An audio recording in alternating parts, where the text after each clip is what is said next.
Payel's exploring foods ওয়ার্ল্ডের আরও একটা নতুন রেসিপিতে আপনাদের সবাইকে স্বাগত। আজকে মিষ্টির একটা নতুন আইটেম আপনাদের সঙ্গে শেয়ার করছি, ক্ষীর সন্দেশ পাতুরি। পাতুরি বলতে সাধারণত আমরা মাছের কথাই আগে ভাবি, চিংড়ি, ভেটকি বা ইলিশ পাতুরি। কিন্তু মিষ্টির যে পাতুরি হতে পারে সেটা দেখার জন্য পুরো ভিডিওটা দেখুন। মিষ্টির এই পাতুরিটা বানাতে একটু সময় লাগলেও একবার মুখে দেওয়ার পর অন্য সব মিষ্টির স্বাদ আপনারা ভুলে যাবেন। বাড়িতে কোনো স্পেশাল অকেশন বা যে কোনো ধরনের অনুষ্ঠানে অথবা স্পেশাল কাউকে আমন্ত্রণে এরকম একটা মিষ্টি বানিয়ে খাওয়াতে পারেন। চলুন তাহলে দেখে নিই কিভাবে বানানো যায় ক্ষীর সন্দেশ পাতুরি। তো এটা বানানোর জন্য প্রথমেই আমি একটা পাত্রে 2 লিটার দুধ খুব ভালো করে জাল দিয়ে নিচ্ছি। দুধটা খুব ভালো করে ফুটে উঠলে আঁচ কমিয়ে দিয়ে এর মধ্যে মিশিয়ে নেব 2 চামচ ভিনিগার এবং 4 চামচ লেবুর রস। দুধের সঙ্গে এই ভিনিগার আর লেবুর রস খুব ভালো করে মিশে গেলেই দেখবেন আস্তে আস্তে দুধটা কিন্তু ছানা কাটতে শুরু করে দিয়েছে। যখনই দেখবেন দুধটা থেকে ছানা কেটে জল আলাদা হওয়া শুরু করে দিয়েছে, তখন গ্যাসের ফ্লেম বন্ধ করে দিয়ে এটা নামিয়ে একটা মার্কিন ক্লথ বা যে কোনো পরিষ্কার কাপড়ের মধ্যে এই পুরো ছানাটা ঢেলে জলটা পুরোপুরি ছেঁকে নিতে হবে। ছানা থেকে জলটা কিন্তু খুব ভালো করে স্কুইজ করে নিতে হবে।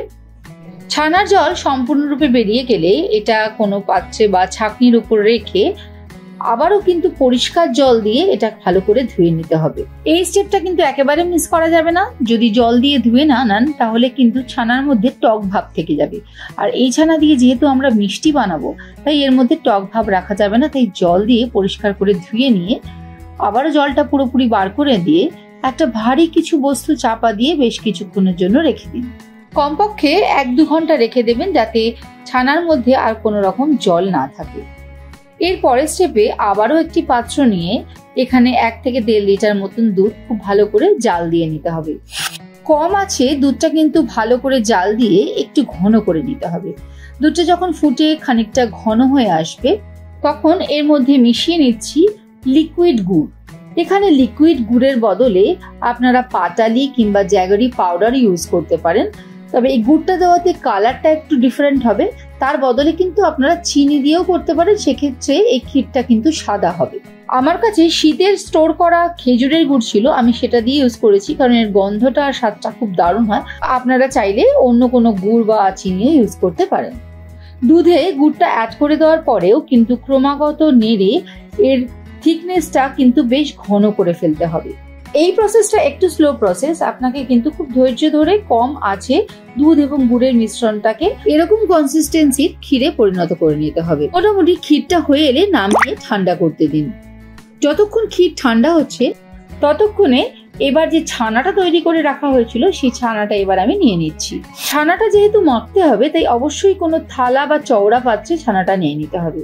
ছানাটা নেওয়ার পরে এখানে 1/4 কাপ করে চিনি গুঁড়ো, কর্নফ্লাওয়ার, গুঁড়ো দুধ এবং ফ্রেশ ক্রিম এইগুলো ছানার সঙ্গে অ্যাড করে নিতে হবে।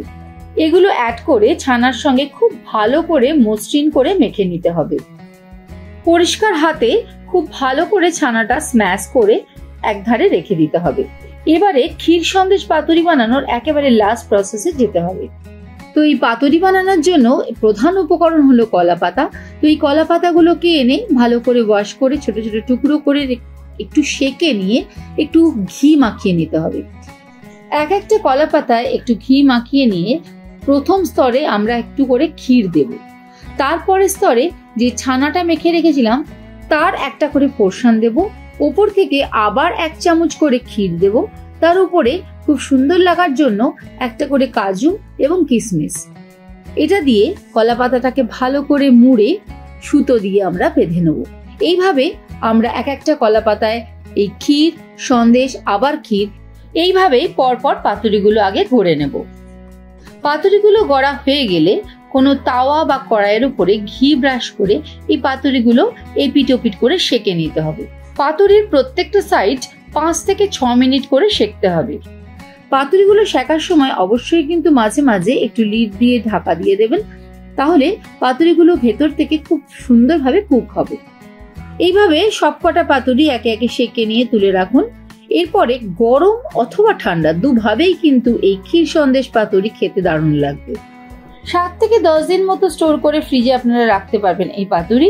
আর যখন ইচ্ছে ঠান্ডা ঠান্ডা এই মিষ্টি পাতুরি ইচ্ছে মতো মন ভরে খান। কি তাহলে আপনার বাড়ির নেক্সট অকেশনে ট্রাই করছেন তো এই ক্ষীর সন্দেশ পাতুরি? আজকের রেসিপিটা ভালো লাগলে লাইক এবং সাবস্ক্রাইব করতে ভুলবেন না। আর আপনার প্রিয়জনদের মধ্যে যারা মিষ্টি খেতে ভালোবাসে তাদের সঙ্গে শেয়ার করুন এই ইউনিক মিষ্টির রেসিপিটা। এরকম আরো অনেক ইউনিক রান্নার রেসিপি জানতে চাইলে অবশ্যই আমাকে কমেন্ট করে জানাবেন।